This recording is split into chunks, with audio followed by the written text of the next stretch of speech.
There's little doubt that India is a global actor. It's one of the major players on the global stage, and its economic clout is beyond question. Its human resources is absolutely fantastic. You're talking about probably the fourth or the quarter of the world population almost. 18% of the world population. Yeah, it's a fifth almost of the global population. So you're talking about a country that has an influence on the entire world, whether anyone likes it or not. Yeah.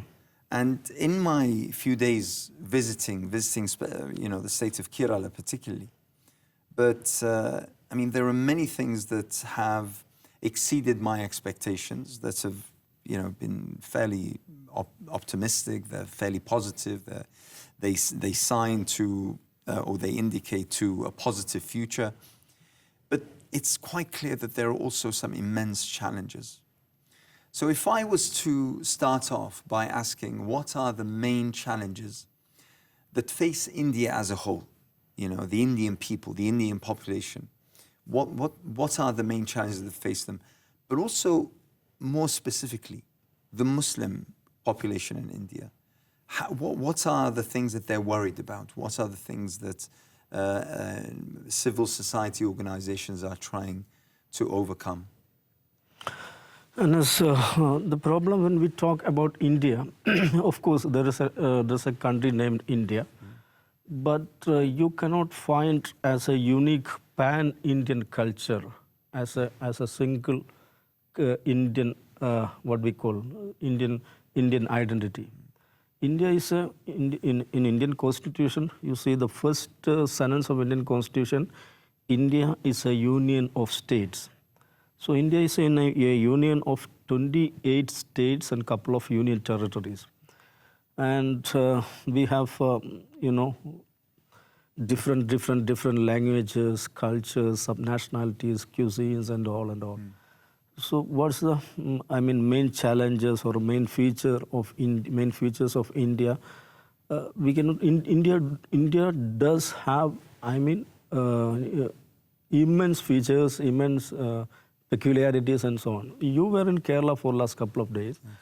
While seeing or traveling Kerala, you encounter something, engaging with some people, some phenomena, talking to people. And if you reach a conclusion about India while with traveling in Kerala, it will be erratic. Yes. You will miss the thing. You will miss the reality. So you just travel 40 minutes southward, northward. Yeah. You will reach another state, maybe Tamil Nadu or Karnataka. The language is different, the cuisine is different, the atmosphere is different, everything is different. Even the challenges? Even the challenges, even the problems. So when we speak about the problems and challenges in Kerala, you see the Human Development Index of Kerala is in par with Scandinavian nations. Say the health, mortality or infant mortality, or health indicators, or age expectancy, life expectancy, literacy. So it's in par with European nations or Scandinavian nations. But when you are comparing those index of Uttar Pradesh, yes, it will be there will be a huge gap. So in each India, when we talk about 28 states, there are these what we call the Hindi states are there, the Gangetic Plain, the states that falls in northern part of India. But in southern part of India, the picture is different. And among southern states, Kerala is different from Tamil Nadu and Karnataka and Andhra Pradesh. So there is as a unique Indian character as it is. Yeah. Yes. So what you're saying is, if an Indian from Uttar Pradesh, for instance, would meet an Indian from Kerala, they would speak a different language. Entirely different language. They would have a different cuisine. Entirely different cuisine. And there would be a different... What kind of challenges Yeah. emerge from this? And I'm interested particularly on the social as well as probably a little bit on the religious. Yeah. What kind of challenges emerge from this kind of variance?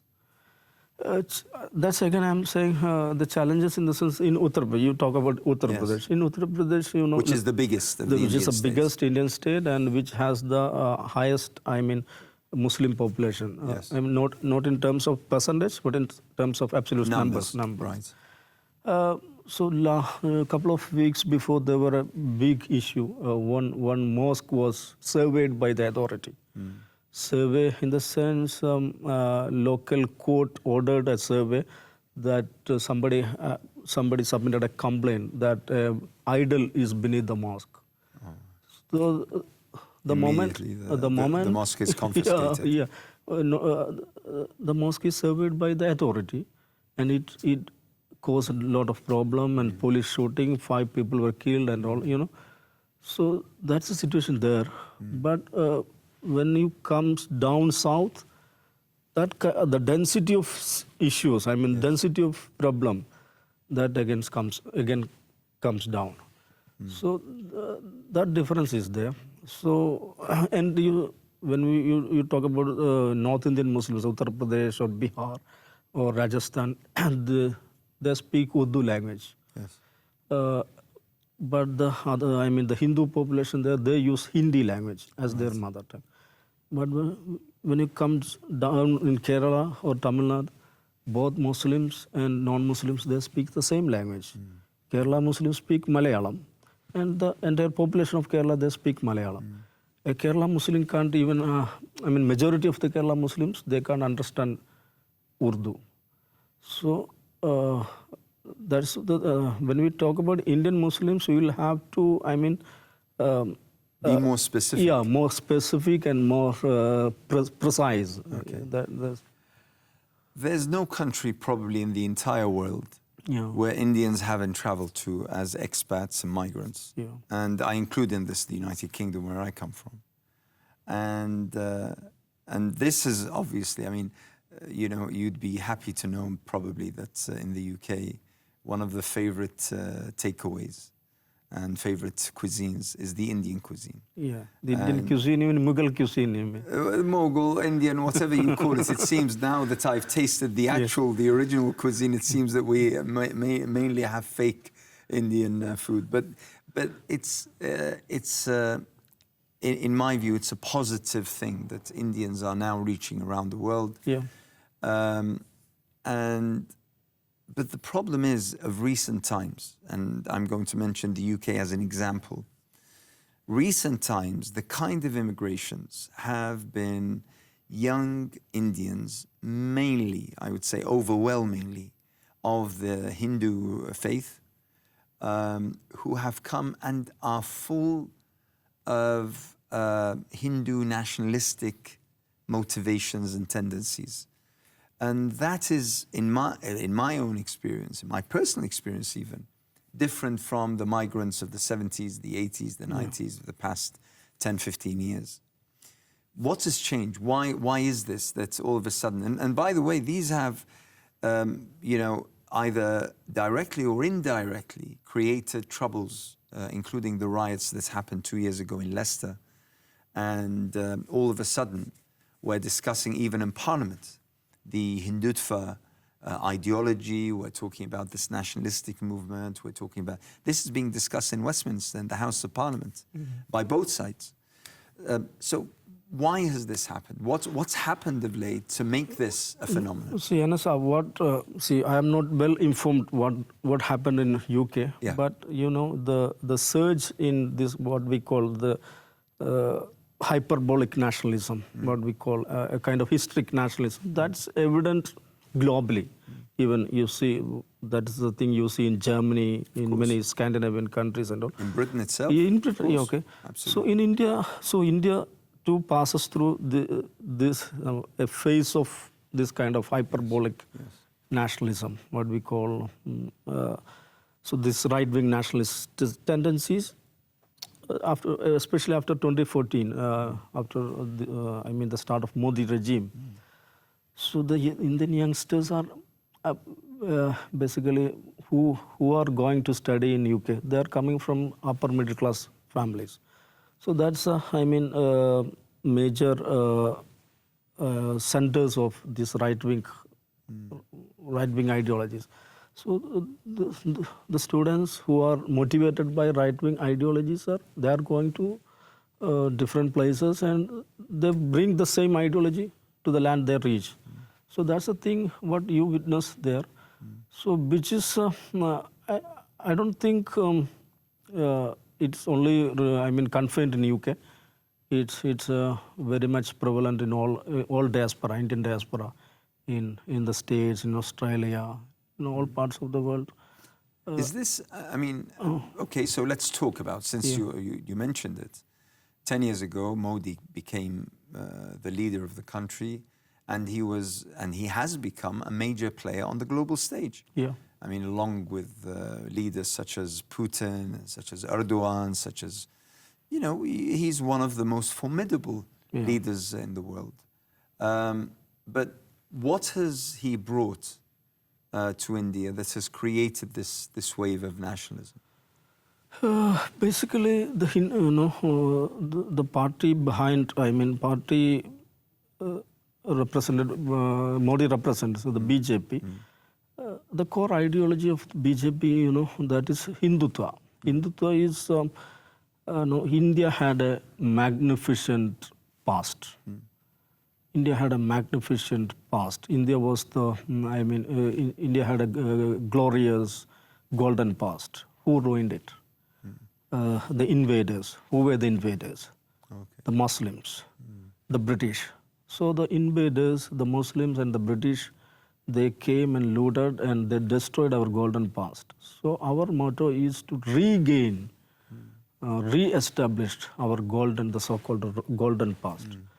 In that perspective, they revisit the history, they revisit the culture, they revisit the discourse, and they are developing a particular narrative. So in that discourse, the problem is that there is an other. There is another. Who is the other? The British is no longer an other because they left. Yes. But Muslims are here. The dangerous other. So, pointing to this dangerous other, they are, rallying the people, they are organizing the people. So it's an easy way to organize people. Yes. So we had a past, we had a golden past, and you see, so to regain that past, what will to do? So even the case that you mentioned in Uttar Pradesh of the mosque that was surveyed. In Uttar Pradesh. In a way, it's also a reclamation of the past. Yeah. That there's something underneath. It's part of our history, and therefore we need to reclaim it. Yeah. So that it's happening in the same vein. Yeah. It's being, these, at the moment, at least 10 cases are running in Indian courts on old mosques, claiming to be temples or a kind of, idols where they are beneath it. The second time Modi came to power, he won by a landslide. Yeah. But this time round, he didn't. And he gained far less than was expected. Yeah.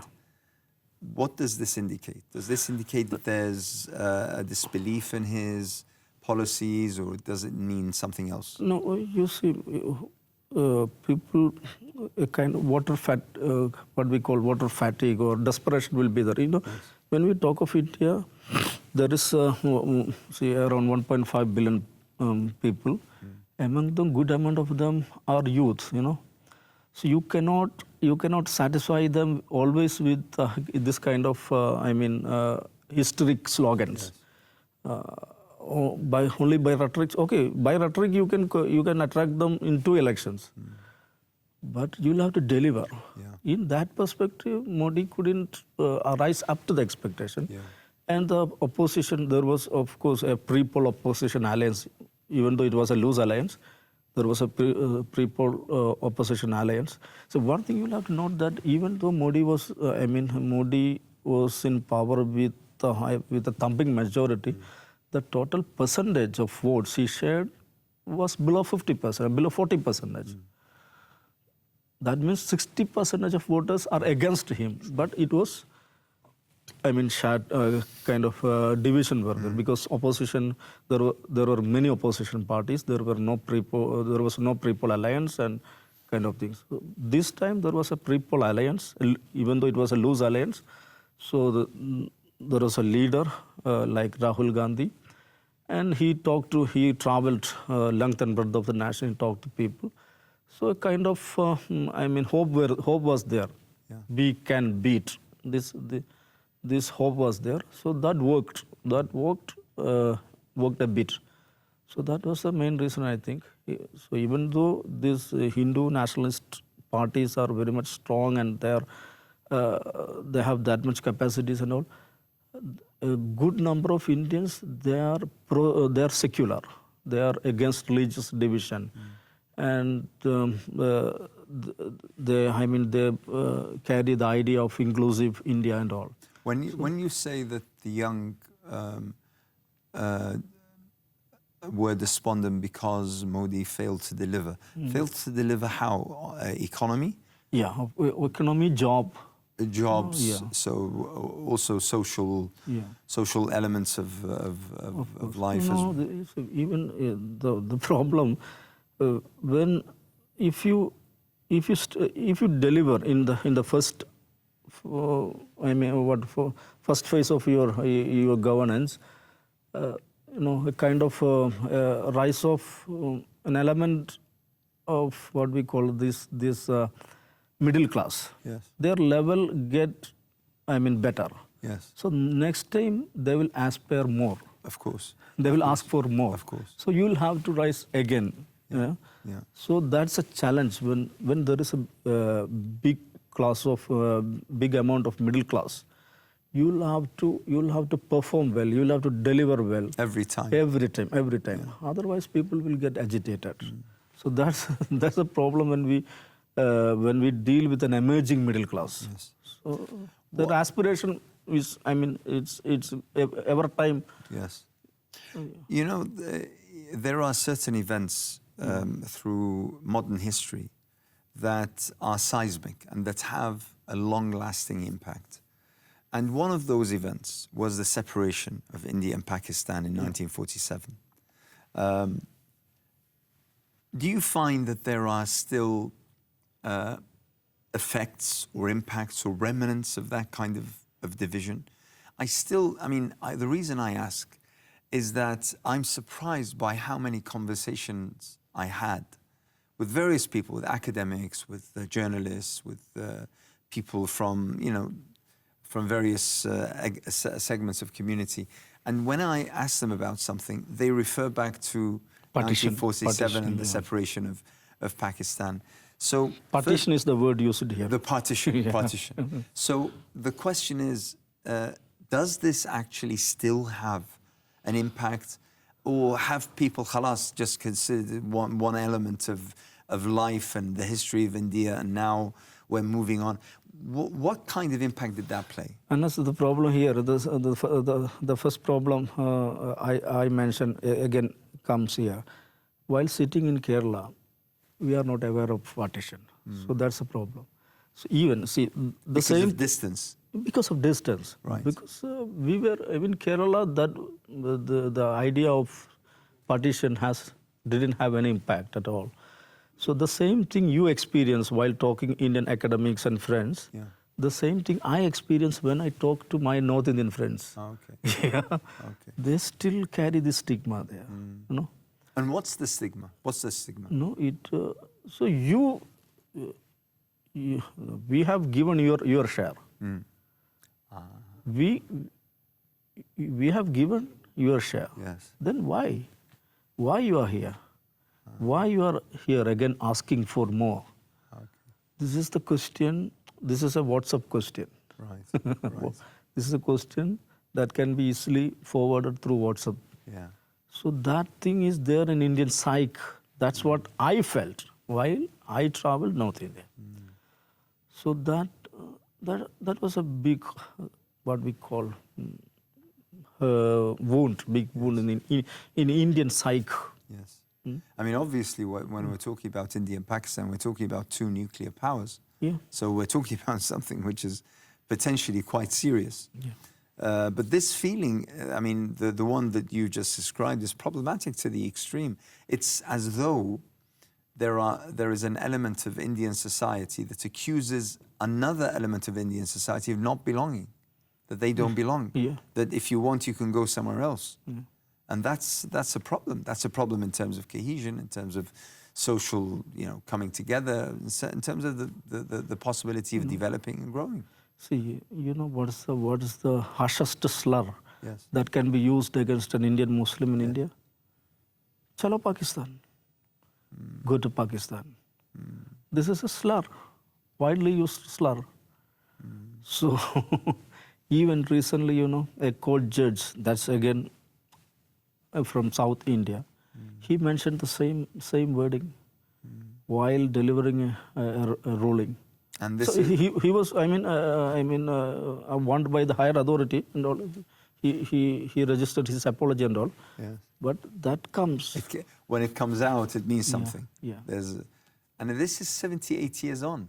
Yes. 78 years on. But these elements of Hindutva forces, they were successful in igniting that feeling all the time. In their perspective, a nationalist perspective, what they are talking, we are talking about our nation. These guys, they cut our nation apart. So that's their narrative, which is, among common public, it's easy to be subscribed. I was told some horrific stories about incidents that happen. And I wouldn't say regularly, but they happen, such as people being beaten in the middle of the street. Lynching. Mob lynching. This is a word that we associate with America 100 years ago, 200 years ago. We don't associate it with modern societies, and particularly countries as significant, as important as India. It's quite worrying. I mean, okay. This is, we're talking about Muslims being the targets of these attacks, but what about general society? What about the intellectuals? What about the journalists? Whether they be Muslim, Christian, Hindu, Sikh, whoever. Isn't there a public outcry, a public concern about these issues? See, Anas, the problem when you have what we call this kind of a right-wing regime at the helm of affairs, the first thing that's gonna decay is the concept of public. How so? Explain this to me. Yeah. more. So in the public, in the sense, in any democracy, what makes a democracy thrive? It's a dynamic civil society, a dynamic public society. But a right-wing, in any case, not in the case of India, in any case, a right-wing paranoid government can be, can come to power only by dividing people. See, once the population is divided in racial lines or in religious lines, or in any type of division is there, the first thing, the first casualty is the concept of public sphere. Yes. It becomes obsolete. There will be Hindu sphere, there will be Muslim sphere, there will be Christian sphere, or there will be North Indian sphere, there will be South Indian sphere. There will not be a public sphere as we think of it. So that problem, that's a biggest problem.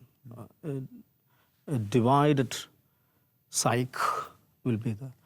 So, see, when a man is lynched to death, only because he kept some meat in his refrigerator.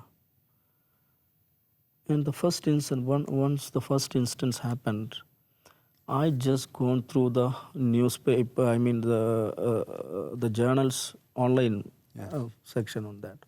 I read the story, and I've gone through the comment section. Yes. Comment section. So in the comment section, there are hundreds of comments. Most of the, what is the most of the, what were the most of the comments? Yeah. How come the meat he kept is beef is of cows? Oh my word. Did you check it? Is it cows or gods? So what does that mean? Yeah. If he had kept this cow meat, Then this is justified. this is justified. This is okay. This is how the public sense being, I mean, what we call polluted. So who are the people writing the comments?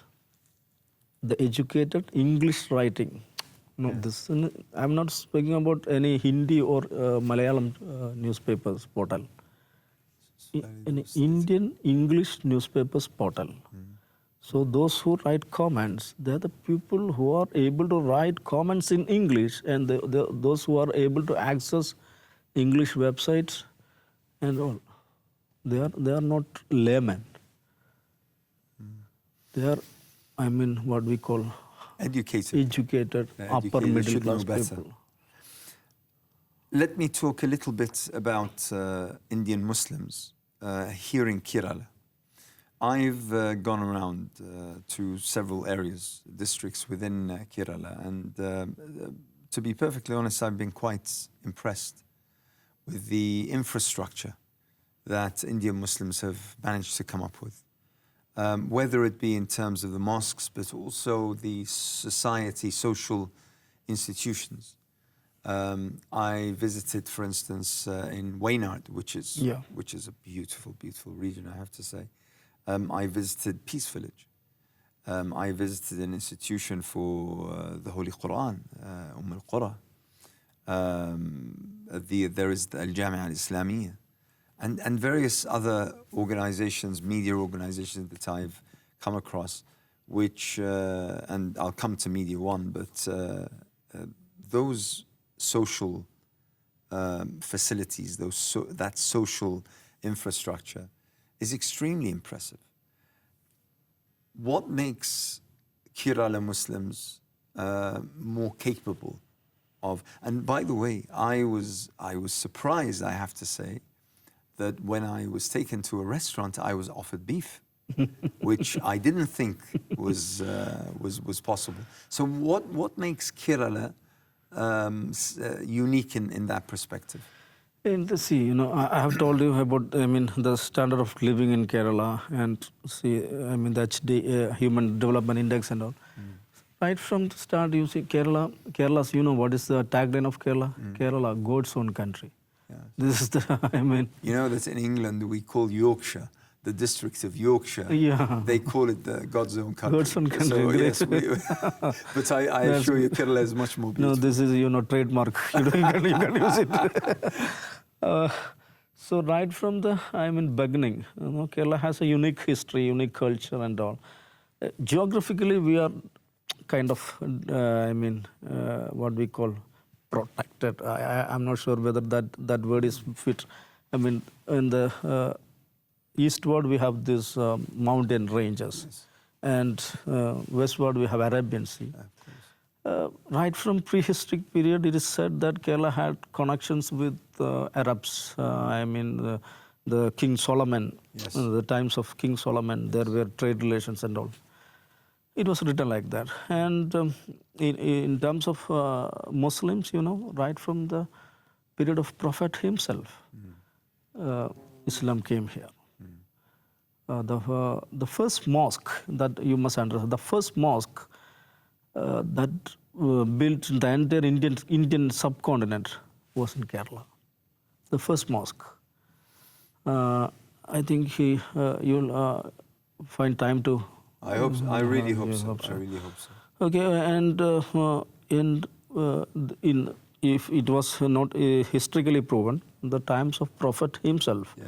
A Kerala king converted to Islam and went to Arabia. And went to visit the Prophet. Yes, I've heard that. It was not historically proven, but yes. It is there in the epic, So that legacy is there, and once the Arab traders came here, the rulers here, they welcomed them and they facilitated them, and there is a talk. I mean, in the king of Calicut of this area, he ordered the Hindu families to at least convert one person to Islam, in order to marry this Arab guys, and his navy was full of Muslim soldiers. So the Hindus had a belief that not to venture out to sea. Yeah. So he told them, convert at least one person to Islam and be part of the Muslim navy to protect from the Portuguese invasion. So the Muslim legacy is here, you see. That was, being to be part of the mainstream society. Their language is same, and cuisine is same, and they are very much, what we call absorbed, part of the mainstream society of Kerala.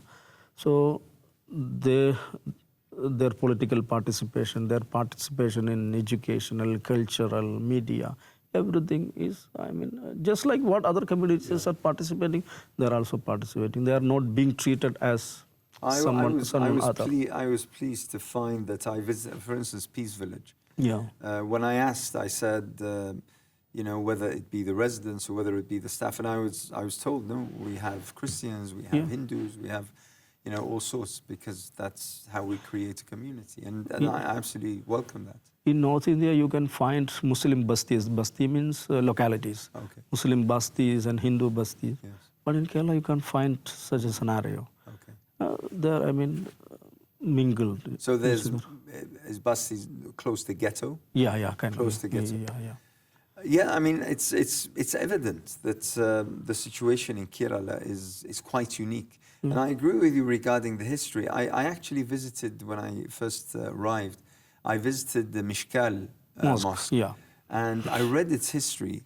And, the one thing that I wasn't surprised by was by the invasion of the Portuguese who tried to burn it down. I mean, it's just the conundrum as to why these people were so obsessed with burning down and razing to the ground, the holy sites of another faith. But it was part of colonialism. This is not what we're talking about. But I was also taken by the history of the place. I was given access by the muezzin of the mosque to the upper floors, and I got to see the classrooms, which had manuscripts and books written in Arabic and dating back to 200 years and the such. The history is clear. And by the way, you mentioned the companion of the Prophet who came. Malik Dinar. Malik bin Dinar was one of the most famous tabi'een, and the fact that there is that kind of link, it makes sense first and foremost because they ventured out to sea, and obviously Kerala is very accessible from the Arabs. So it makes sense that there is that. And even in terms of food, you find alongside the biryani, you find the mendi, which is the Yemeni sort of. So you have this kind of intercultural exchange that was happening centuries ago. We are a maritime Islam in that sense. Yeah, it's quite fascinating, and to be honest, I've enjoyed my time here, and I've learned so much. Every single day I learn something new. It would be fantastic for people. One takeaway we discuss about the Kerala Muslim perspective. Yeah. That what is the take home, you see, to be part of the to engage with the society, not to be ghettoized yourself. Yeah. So that's a lesson Kerala Muslims they wanna. By the way, it's the same message that we promote amongst Muslim communities in the West, in Britain, across Europe and America. It's the very, very same. We mustn't be part of the mainstream. Absolutely. And I absolutely welcome that and second it. Now, you're the general manager of Media One. Managing editor, of Media One. And Media One is one of the most prominent TV stations. I have it on my TV in my hotel all the time.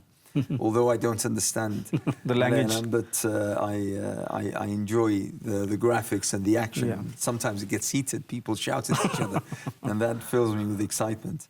And it's extremely important. This is something I've just recently learned, that only a few years ago, 3 years ago, you were banned. You were banned. Yeah. And the Ministry of Information banned you. I have to say, I'm still unclear as to why, but I am overjoyed to hear of the story that took about a year for the Reinstating. for the reinstatement, for the overturning of the ban by the Supreme Court. And that's a story I think that we could all learn from. Tell me about it. See, the ban order, you see, frankly speaking, on a plain day, we receive a letter, registered letter. Once we open the letter, see, This was 2021. Yeah. Right? Yeah. Yes. I'm very much poor in numbers. Yeah. So maybe. Yeah. So the letter says, citing some clauses in the law of Cable TV Regulation Act, your operation is going to be ceased by 4 p.m. today. Wow. This was a letter. No notice. No notice. No 2 months. Prior we had a notice prior. 2 weeks that there were some complaints like that. Okay. And a kind of shock of notice, and we provided our explanation. Right. Then there was no other communication. The second thing is this letter, and on that evening, we went off air. Wow. So that is, this is a huge institution. We have invested millions of rupees, and we have 300 plus employees here. So for us, for a moment, You have shareholders. yeah, shareholders, Thousands of thousands of shareholders. For a moment, it was a shock, but we regained and we approached the local court. The Kerala High Court. Yes. Kerala High Court granted us an interim relief for, I think it's only for 24 hours and all. Okay. And the next day, they Reinstated the order, ban order. And again, we approached that was a single bench Right. rule. As per hierarchy, we'll have to approach the division bench. We approached the division bench. The division bench took long time to hear and made a verdict. They again, stood by the central government's decision. Again, we went to the Supreme Court, which is the highest court. This must have cost you a lot of money. Millions. It's a very costly affair. And, the Supreme Court heard our case and they gave us an interim relief. But for final settlement, it took around a year.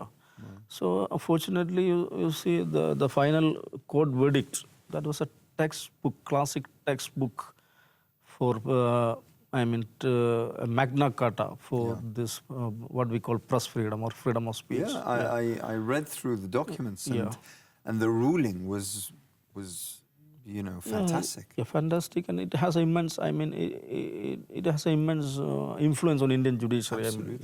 Absolutely.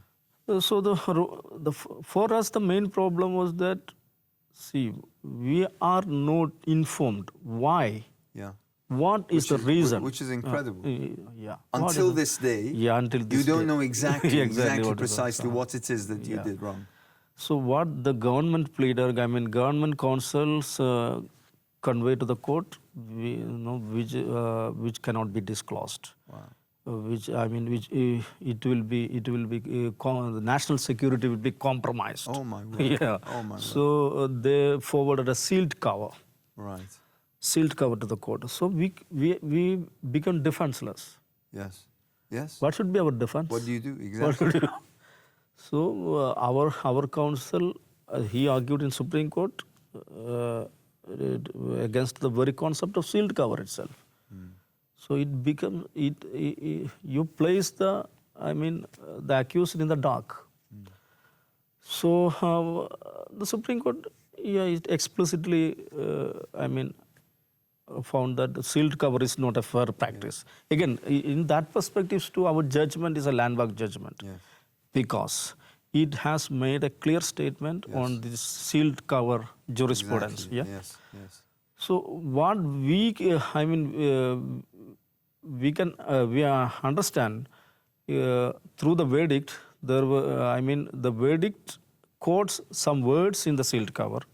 That's the only information that we have about the accusation against the media.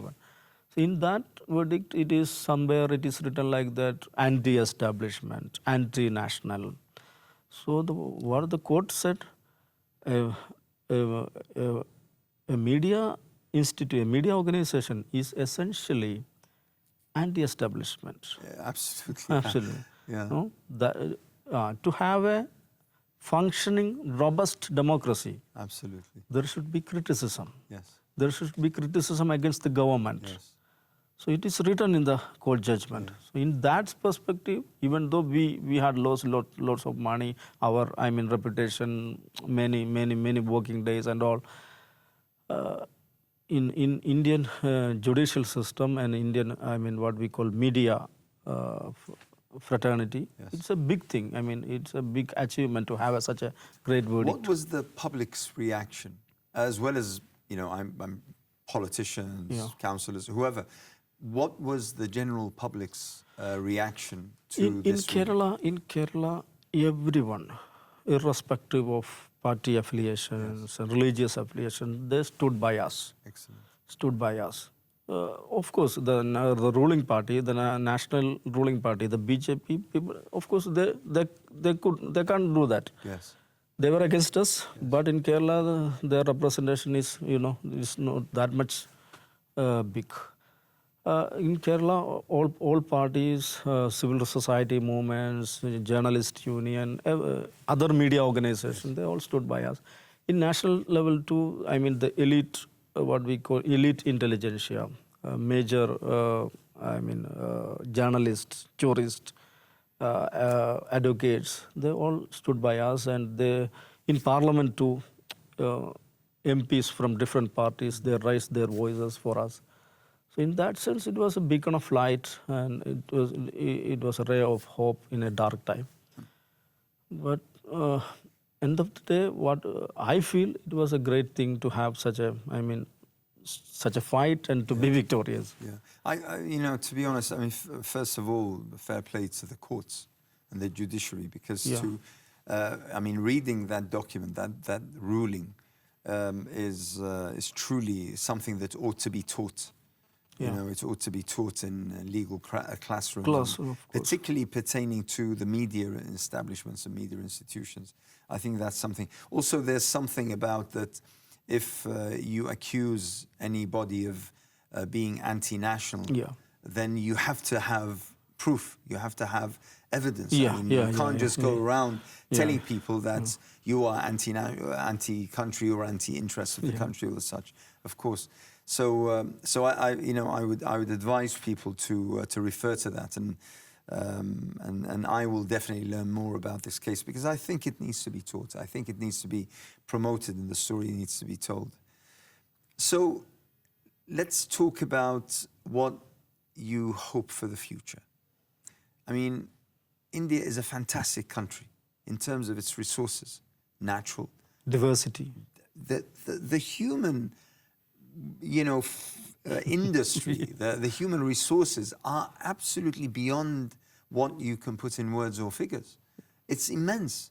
The capacities, the fact that, even if you take those who run the biggest and most advanced and most successful technological ventures around the world, they happen to be Indian. Yeah. Whether you're talking about Google, whether you're talking about, various other companies and corporations and multinationals. So what does the future hold? What do you think will India be able to do? First of all, will it overcome this nationalistic tendency that threatens, in my experience in Europe and in Britain, it threatens everything. Yeah. It threatens everyone. No one wins. You know, the thing is that as a result of this, as the result of nationalism and the rise of the far right and the like, no one gets to win. Not even the racists, not even the fascists, not even they get to win. So will it be able to overcome this, as well as the challenges that India face? Economic, social, whatever it is, can it overcome those issues? But also another thing that the world is in grips trying to come to terms with, and that is global change. And the impact also on India and Indian people, particularly those on the shorelines. So what's your reading of, let's say, the next 10, 15, 20 years? You know, India, when we talk, 18% of the world population live here. A good amount of them are young people. So I have hope in the youth of India. This, what we call this right-wing kind of upsurge, it will be temporary, I think, because at the end of the day, everyone is a human, Yeah.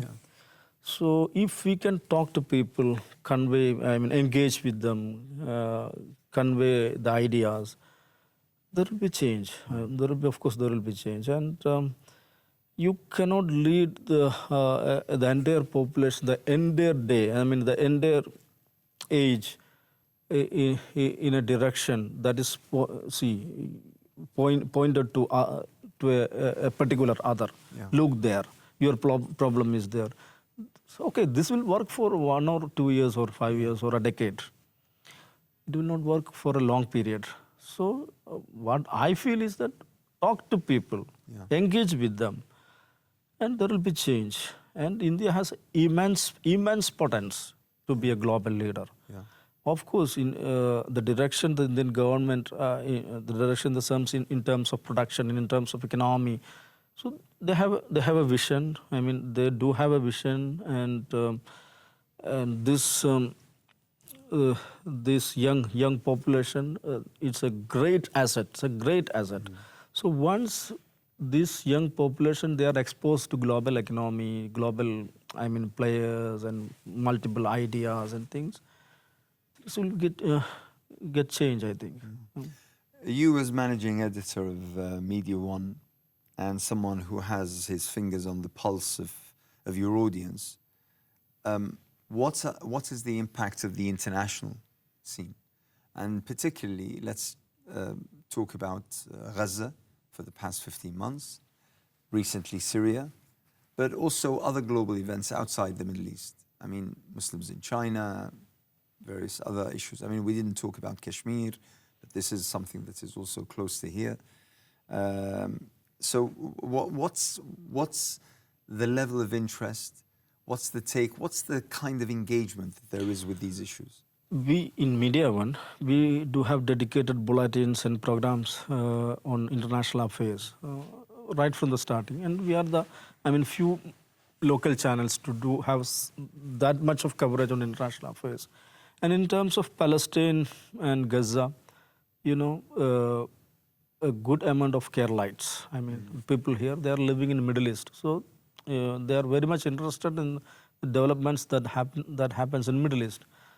So particularly in terms of Palestine, you see the state of Israel was formed in 1948. Correct. But in Kerala, there was a book on Palestine in 1935 itself.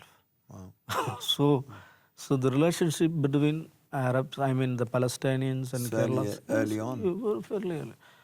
And when this Gaza genocide started, it was Kerala was one of the first places to have huge rallies against it. Hundreds of thousands of people gathered in beaches, parks, and all, raising Palestine flags. So, an emotional connect is there, and we are very much active in connecting Kerala audience to the global affairs. Yes. In that perspective, Palestine comes first.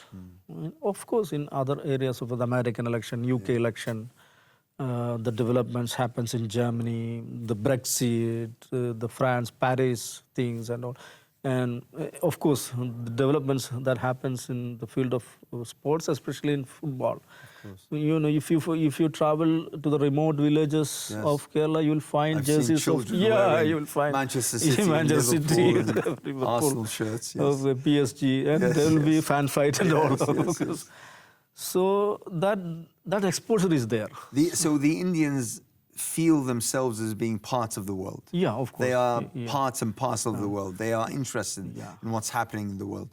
Is there a You know, realization? there is a talk here Yes. that once this man landed on moon, Yes. the man who landed on moon, once the moment he landed there, he heard the word chai chai. the Kerala man was selling tea there, you know. Yes. So, okay, I mean, what's about global change? What's about global warming, environmental change? What's about the impact of rising ocean levels? What's about, rain, the rain season, for instance, being more than its usual and being extended, coming on longer? What kind of impact is that having? In fact, you see, last year we had a great, natural tragedy here in Wayanad. The landslide. The landslide, one of the biggest in the country in that sense. So of course we see changes. I mean, in what we call even seasons are being changed. In monsoon we are not getting enough rain, but in non-monsoon period there is rain. Yeah. So maybe impact of what we call global warming and all.